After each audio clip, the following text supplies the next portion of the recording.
베드로와 다른 사도들이 지금 무슨 얘기를 하고 있는 겁니까? 가만 그 대화를 들어보면, 그래서 하나님이 어디 계셨는데, 그래서 하나님이 어떻게 역사하셨는데, 하나님이 무슨 말씀을 하고 계시는 거야? 그들 가운데 대화의 중심에는 하나님이 있었던 것을 봅니다. 그리고 성령님을 무엇이라고 말하냐면 돕는 분이라고 말합니다. 성령님께서 무엇을 돕는가? 하나님을 만나도록 그렇게 돕는 일을 합니다. 하나님에 대한 이야기를 하도록 돕는 일을 합니다. 대화의 중심에 어떻게 하나님이 계시는가? 누가 돕는 거예요? 성령님이 도우시더라는 거예요.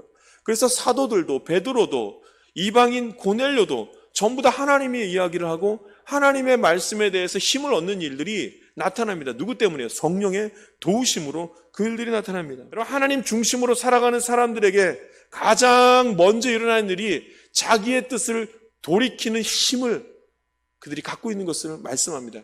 자기의 뜻을 돌이키는 일들이 날마다 나타납니다. 하나님 중심으로 살아가는 사람들에게 있어서는 하나님 뜻대로 살아가려고 하지 자기 뜻대로 살아가지 않는다는 말씀입니다. 주님, 주의 뜻대로 살기를 원합니다 했을 때 이 땅에서 말하는 그 성공을 의미하는 것이 아닌 것을 기억해야 됩니다. 주님 뜻대로 살겠습니다 했더니 예수님은 죽으셔야만 했고, 주님 뜻대로 말씀 선포하겠습니다 했더니 스데반은 돌로 맞아 죽는 일들이 벌어졌습니다. 그래, 여러분, 주님 뜻대로 살겠습니다, 이 말이 굉장히 어려운 말입니다.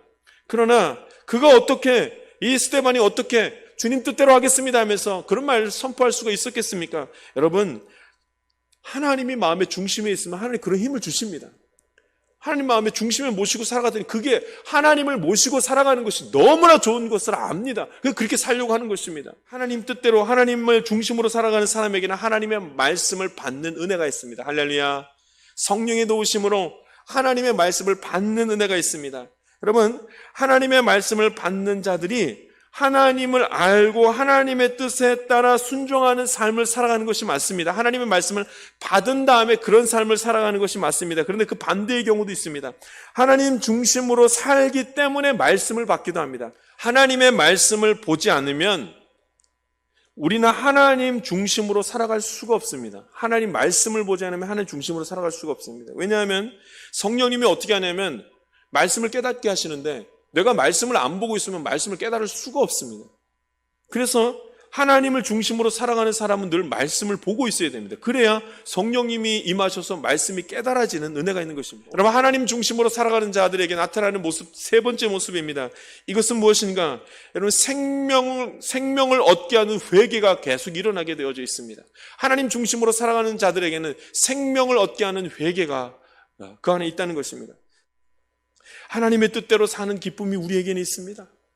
여러분, 하나님 뜻대로 사는 기쁨이 무엇인 줄 아십니까? 회개하는 기쁨이에요. 내 죄가 무엇인지 깨달아서 하나님, 내 뜻대로 막 살았네요, 잘못했습니다, 하나님 뜻대로 살겠습니다 하면서 뜻을 돌이켜서 하나님 뜻에 합한 모습으로 서는 것입니다. 회개가 우리에게 주는 것이 새 생명을 베푸는 것입니다. 우리의 삶에는 그래서 항상 하나님이 중심이 되어야 한다는 말씀입니다. 우리의 삶에 하나님 중심이에요.